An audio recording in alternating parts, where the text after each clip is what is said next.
Good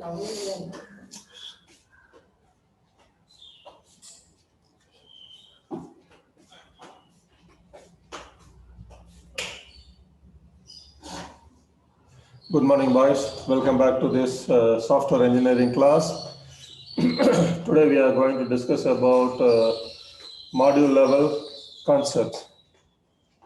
In the last class, we had discussed about design disciplines, especially about partitioning the problem and yet another design discipline.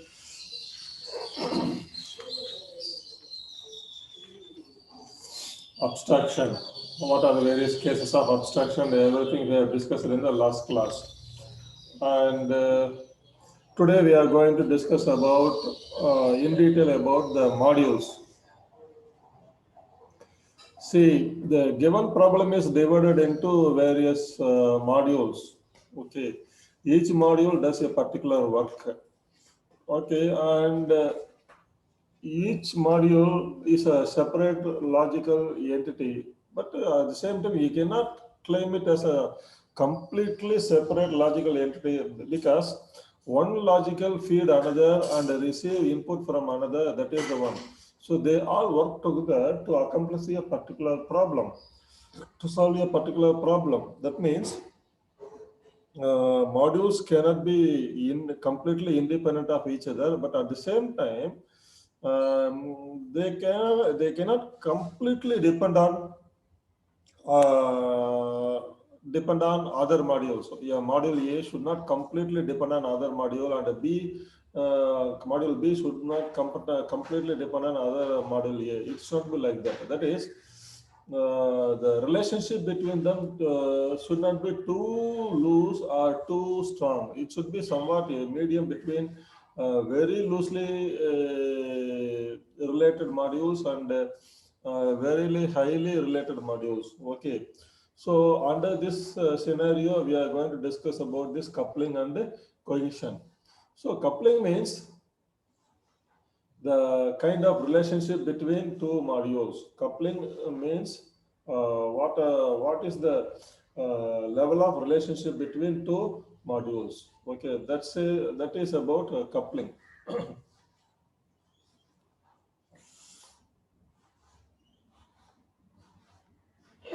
As I told you, a module is a logically separable part of a program.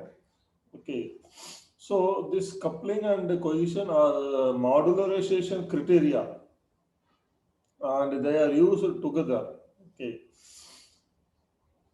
coming to coupling, two modules are considered independent if one function completely without the presence of other. Obviously, if two modules are independent, they are solvable and modifiable separately. But all the modules in a system cannot be independent of each other because they must interact with each other so that they produce the desired external behavior of the system. Okay. The more connections between the modules, the more dependent they are, in the sense that more knowledge about one module is required to understand or solve the other module.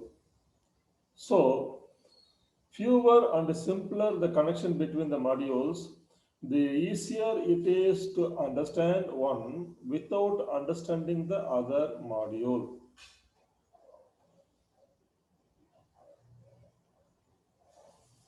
Coupling between modules is the strength of interconnection between modules or a measure of interdependence among modules. Simply, you can say a coupling means strength of interconnection between modules. The more we must know about module A in order to understand module B, the more closely A is connected to B. Highly coupled modules are joined by strong interconnections, while loosely coupled modules have weak interconnections. Independent modules have no interconnection. So, to solve and modify a module separately, we would like the module to be loosely coupled with other modules. The choice of modules decide the coupling between modules. Okay. How much of interconnections are there between modules? Since the modules of the software system are created during the system design stage, the coupling between the modules is largely decided during system design and it cannot be reduced during the implementation.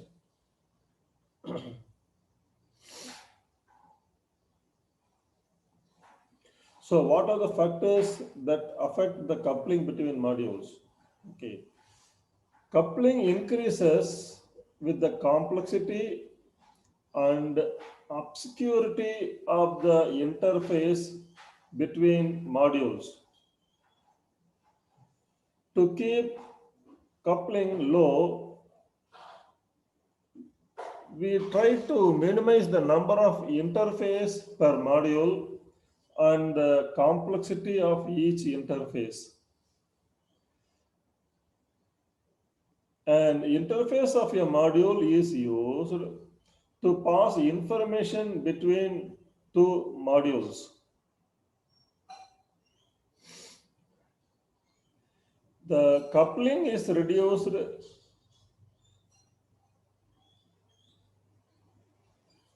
if only the defined entry interface of a module is used by other modules.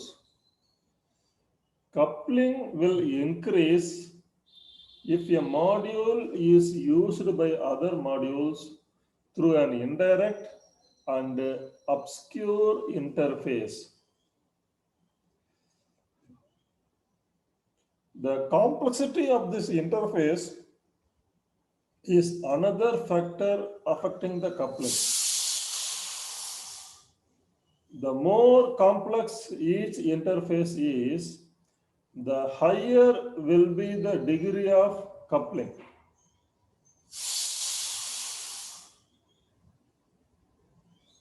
Some level of complexity of interface is required to support the communication needed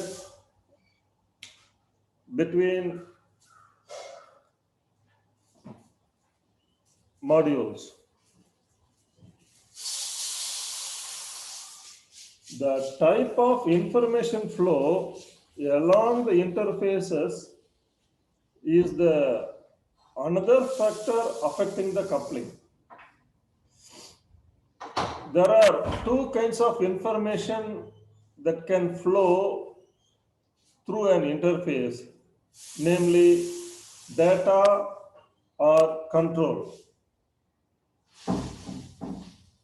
Passing or receiving control information means that the action of the module will depend on this control information, which makes it more difficult to understand the module and provide its abstraction. So, the coupling can be classified into low coupling and high coupling. There are three factors that affect the coupling, namely interface complexity, type of connection, and the type of communication that affect the complexity coupling. Now,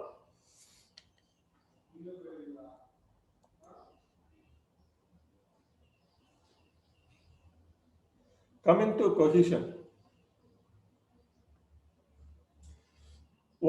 coupling is the measure of interconnection between two modules. This cohesion is a level of relationship between data elements within a single module. If at all you want to decrease the coupling between two modules, you should ensure that one module doesn't depend fully on another module. How to make one module doesn't depend fully on another module? By increasing the bonding between the data elements within itself. In that way, a module will not depend fully on another module. At the same time, as I repeatedly tell you, this module should not completely independent to another module. So, cohesion is the kind of bonding between data elements within a single module. There are several levels of cohesion, namely coincidental cohesion, logical cohesion, temporal cohesion, communicational cohesion, sequential cohesion, functional cohesion. What are these levels of cohesion? The coincidental cohesion occurs when there is no meaningful relationship among the elements of modules. This coincidental cohesion can occur if an existing program is modularized by partitioning it into pieces and making different submodules. If a module is created to save duplicate code by combining some part of code that occurs at many different places, then that module is likely to have coincidental cohesion. Now, what is this logical cohesion? A module has logical cohesion if there is some logical relationship between the elements of a module and the elements perform functions that fall in the same logical class.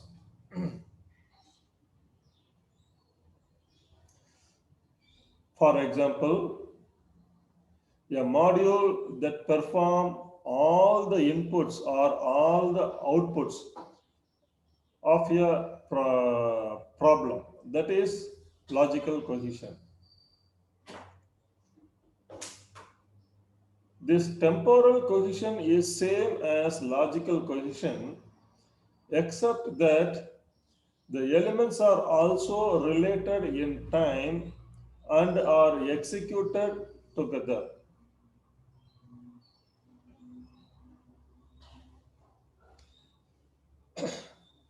Modules that perform activities like cleanup, termination, they are usually temporally bound. Even though the elements in a temporally bound module are logically related, temporal cohesion is higher than logical cohesion because the elements are all executed together.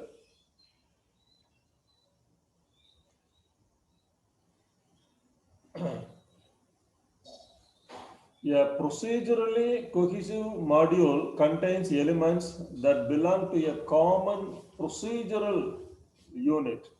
Okay.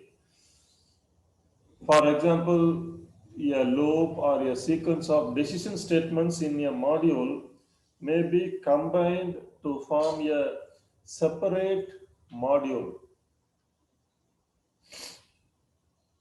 Coming to communicational cohesion, a module with communicational cohesion has elements that are related by a reference to the same input or output data. That is, in a communicationally bound module, the elements are together because they operate on the same input or output data. When the elements are together in a module because the output of one forms the input to another, we get the sequential cohesion. If we have a sequential of elements in which the output of one forms the input to another, then the sequential cohesion does not provide any guidance on how to combine them into modules.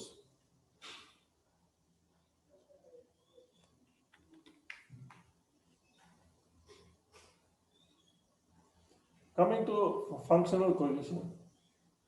Functional cohesion is the strongest cohesion.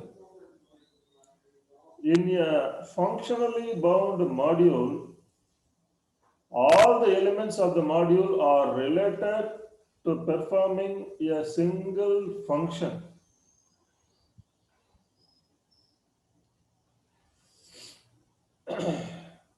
Okay, so that's all about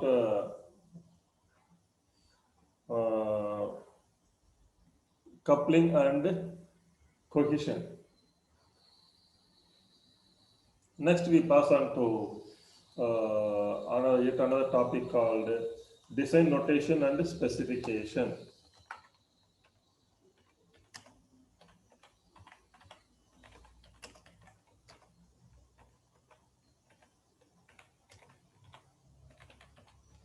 Design notation and specification.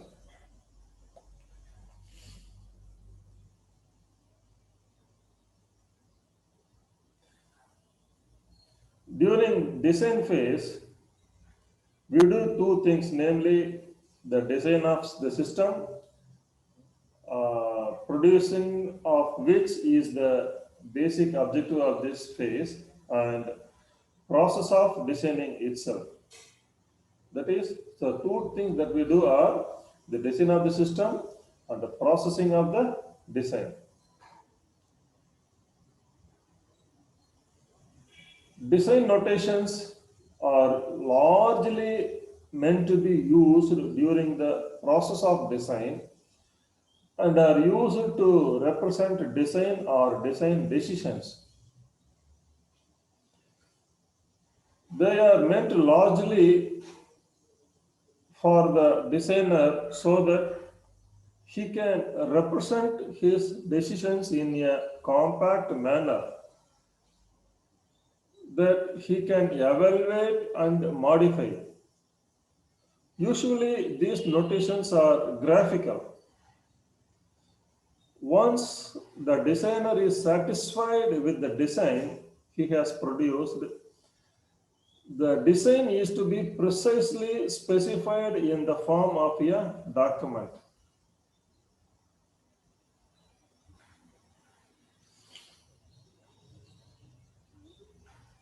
When a design represented using the design notation is largely to be used by the designer, a design specification has to be so precise and complete that it can be used as a base of further development by another developers or programmers. Usually, design specification uses textual structures with design notations helping to understand the okay.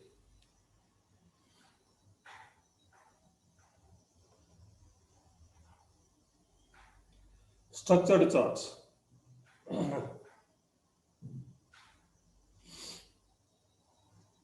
For a function-oriented design, the design can be represented graphically by structured charts. The structure of a program is made up of the modules of that program together with the interconnections between the modules. Every computer program has a structure, and given a program, its structure can be determined. The structure charts of a program is a graphic representation of its structure. What we do in a structure chart? In a structure chart, a module is represented by a box with the module name written in the box. See, in this picture, we are trying to sort we are trying to do a sorting of your numbers, and modules are given as main module, read number module, sorting module, adding, switching, and these modules. And these modules are given as a rectangle boxes you see here.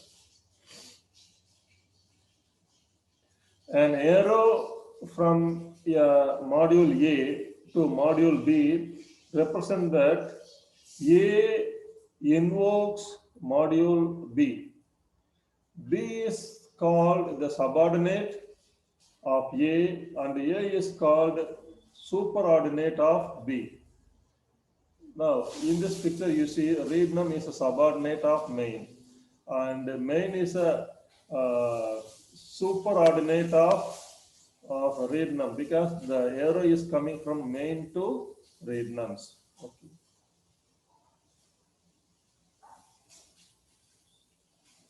The arrow is labeled by the parameters received by B as input, and the parameters returned by B as output.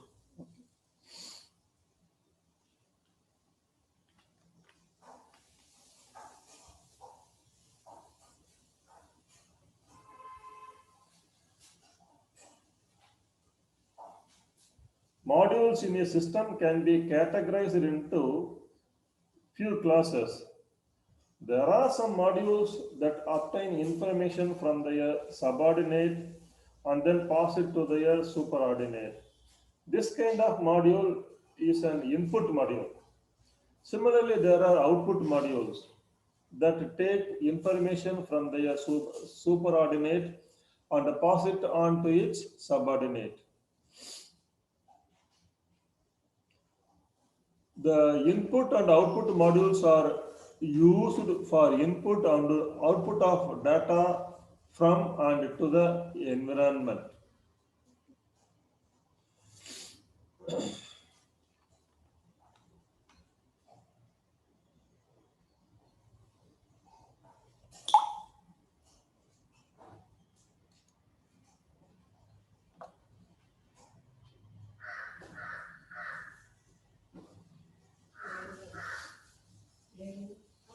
So, boys, in today's class, we have discussed about